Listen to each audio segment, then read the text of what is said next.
So everyone keeps telling me that my wife is a vampire. Obviously, that's ridiculous. There's no such thing as vampires. Upon asking my friend Jim why on earth he would think Susan a vampire, he laughed and said, "You deserve to have a wife for a vampire because you are a complete idiot.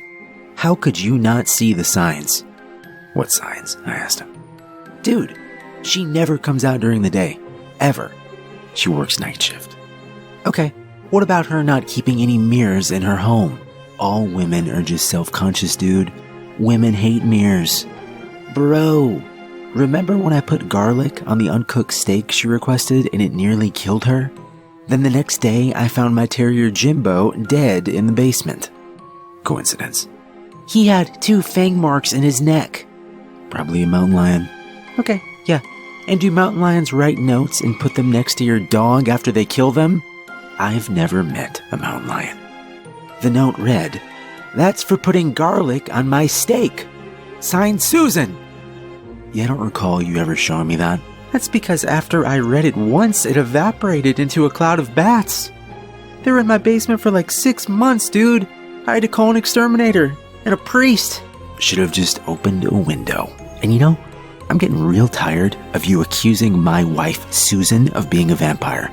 She is a nice lady, and even if she was a vampire, she is still my wife." "So, you're admitting she's a vampire then?"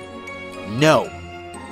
Slamming the door, I got in the car and drove back to our castle in the mountains. It had been in Susan's family for years. I was allowed to go everywhere except the basement. "Never go in the basement," Susan had said, her eyes turning a lovely shade of bright red. That was normal, though. I mean, women are different creatures, you know? I mean, what women like garlic and keep mirrors anyway? If one of these women exists, I've never met her. And didn't all women forbid their husbands from going in the basement? That's what Susan said. My friend Jim was just being way too touchy about things. I mean, just because he doesn't like his wife, you know? Some people. He's probably just jealous he doesn't live in a castle.